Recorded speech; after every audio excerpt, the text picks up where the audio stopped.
नमस्कार मित्रों, नमस्कार भारतवासियों। दाने दाने में केसर का दम, आपने ये विज्ञापन सुना होगा, टीवी में अक्सर आता है और हमारे बहुत ख्यातनाम एक्टर श्री अजय देवगन जी इसकी विज्ञापन करते हैं और कहते हैं कि दाने दाने में केसर का दम। और हमारे बच्चियाँ जो जवान उसको लेने जाते हैं, लेकिन डायरेक्टर साहब ने जब एडवर्टाइज की होगी तो अजय देवगन साहब को भी मालूम नहीं होगा कि जो केसर लिखा है उसके के ऊपर एक बिंदी रह गई। तो क्या हुआ? दाने दाने में कैंसर का दम। भाई ये क्या बात हुई? वो तो बोल रहे हैं दाने दाने में केसर का दम, तो मैं कह रहा हूँ दाने दाने में कैंसर का दम। ये क्यों? क्योंकि जब कोई बच्चा, कोई बच्ची, कोई आदमी, कोई नौजवान, कोई लेडीज़ या जेंट्स जब पान की दुकान पे ये दाने दाने में केसर के दम वाली पड़ीकी लेने जाएंगे विमल की, तो ये मिलेगा। देखो, आप देख सकते हैं, ये विमल पान मसाला है, लेकिन जो भी ये लेने जाएगा उसके साथ में ये थमा दी जाएगी। इसके ऊपर आप देख सकते हैं किसका फोटो है, क्या फोटो है। ये टोबैको है। अब ये बात क्या है? तो अब बात ये है कि गवर्नमेंट ने गुटखा के ऊपर बान लगा रखा है। गुटखा में 42 कैंसरस तत्व होते हैं जो मुंह से लेके पूरे पाचन मार्ग में, लास्ट में गुदा मार्ग तक कैंसर कर सकते हैं। तो गवर्नमेंट ने गुटखा पे ऊपर बांध लगा दिया। उसके बाद कंपनी के लोगों ने उसको 2 भागों में बांट दिया। एक में ये पान मसाला बना दिया और दूसरे में ये टोबैको डाल दिया। जब भी कोई लेने जाएगा तो ये अकेला कोई देगा नहीं, साथ में ये देगा। मतलब केसर के साथ कैंसर की भेंट है और इसकी कीमत है 4 रुपये। अब आप भी समझ सकते हैं कि कंपनी को कितने में पड़ी होगी और क्या इसमें केसर के दाने होंगे। यदि एक खाना अच्छा है तो जब घर में मेहमान आते हैं तो लोग मुखवास की वजह ये देते होंगे, और जो भाई साहब बड़े शौक से ये सब खा रहे हैं वो अपने बच्चे को भी देते होंगे। मित्रों, ये सब क्या है? ये ओनली और ओनली गुटखा है। ये विमल कंपनी से मुझे कोई बैर नहीं है। ये इसलिए बता रहा हूँ क्योंकि एक एडवर्टाइज की एड में लोग क्या खरीदने जाते हैं और लोगों को क्या मिलता है। लोगों को मालूम ही नहीं है कि हम क्या खा रहे हैं। ये पान मसाला के साथ ये प्रोडक्ट तंबाकू मिक्स करके लोग गुटखा खा रहे हैं।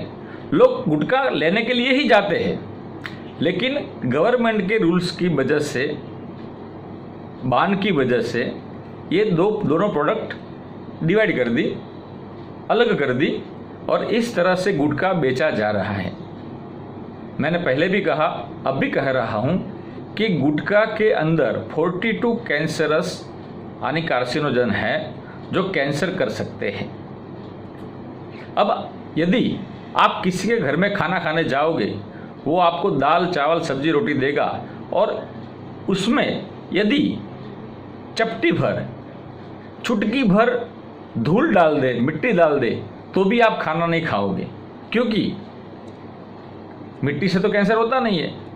वो भाई साहब खाना खाने के बाद बड़े शौक से ये गुटखा अपने मुंह में डालता है, लेकिन उसको मालूम नहीं है कि इतना एक गुटखा कितना भयंकर है और क्या क्या कर सकता है।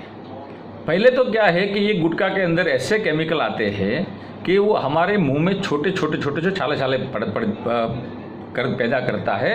उसकी वजह से क्या होता है कि उसके अंदर जो तंबाकू का प्रोडक्ट होता है और दूसरा प्रोडक्ट होता है वो मुंह में जल्दी से एब्सॉर्ब हो जाए और उसका असर दिखाने लगने। आपने देखा होगा कि आपके आसपास में जो भी गुटखा खाता होगा उसका 2 साल के अंदर मुंह सिकुड़ने लगेगा, मुंह थोड़ा ही खुलेगा, ज़्यादा नहीं खुल सकता।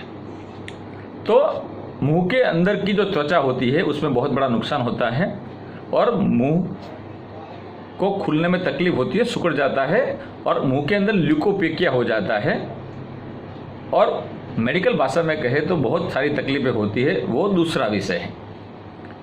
लेकिन आपने सुना होगा कि WHO भी कहता है कि टोबैको की प्रोडक्ट से कैंसर होता है।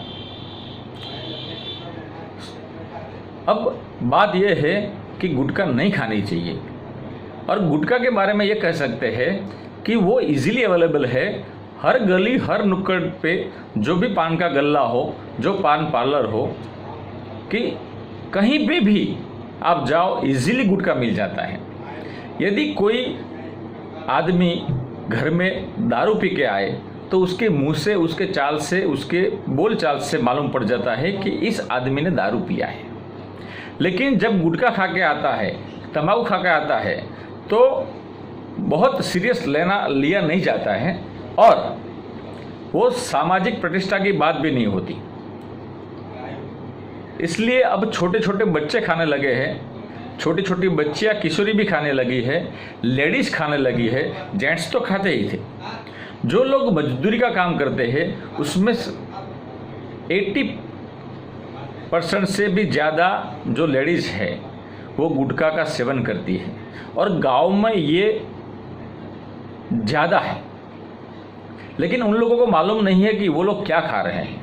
इसलिए ये जन जागृति का काम है और हम लोगों को समझाए कि गुटखा न खाए और ये गुटखा खाने के बाद वो अपना तुरंत असर दिखाता है और धीरे धीरे उसकी भूख मर जाती है, पेट में छाले पड़ने लगते हैं, आंतों में छाले पड़ने लगते हैं, मुंह में तो होते ही है। और बहुत सारे पेशेंट आते हैं, उनको हम देखते हैं कि जीभ का कैंसर हो गया, मुंह का कैंसर हो गया। और यदि आपको विश्वास न हो तो आपके नज़दीकी कैंसर हॉस्पिटल में जाके उसके डॉक्टर से आप पूछ सकते हैं कि ये गुटखा से क्या क्या तकलीफ होती है, ये बात सही है या नहीं है। देखो, सभी को तो नहीं होता, लेकिन जिसको होता है वो इतना बुरा होता है, इतनी तरह से परेशान होता है कि उस पेशेंट का हम जाके देखें तभी हमको मालूम पड़ता है। इसलिए हमें कोई कंपनी से बैर नहीं है, लेकिन अभी जो विज्ञापन चल रहा है और उस विज्ञापन देख के कोई जाएगा तो उसको सिर्फ पान मसाला नहीं, उसके साथ ये टोबैको भी दिया जाएगा। और सभी कंपनी वाले ऐसे करते हैं। पहले कुबेर आती थी, मानिकचंद आती थी, ये भी सब आते हैं। सभी कंपनियां अब गवर्नमेंट का बैन होने के बाद रूल्स में जो फेरबदल हुई है उसके बाद ये सब होने लगा है। इसलिए सभी से मेरी नम्र गुजारिश है, नम्र निवेदन है कि आप कोई भी गुटखा मत खाओ और कि तंबाकू के कोई भी प्रोडक्ट से आप दूर रहो। लोगों को समझाओ कि तंबाकू या तंबाकू की कोई भी प्रोडक्ट न खाए, न किसी को खाने दे, क्योंकि ये कैंसर पैदा करता है। और कैंसर के अलावा भी पेट में एसिडिटी, पेट में जलन, भूख कम लगना, शरीर में कमजोरी। और ये कोई हमारी भारतीय संस्कृति नहीं है। हम पहले खाने के बाद पान चबाते थे, बराबर। वो भी खाने के तुरंत बाद नागरवेल का पान होता था, कोई गुटखा नहीं खाता था। लेकिन ये हमारी संस्कृति के भी खिलाफ है और इससे हमारी मानसिक स्थिति और शारीरिक स्थिति बिगड़ सकती है, कैंसर भी पैदा कर सकती है। इसीलिए सभी लोगों से नम्र निवेदन है कि आप लोग गुटखा से दूर रहे। ये मेरी नम्र गुजारिश है। जय हिंद, जय भारत।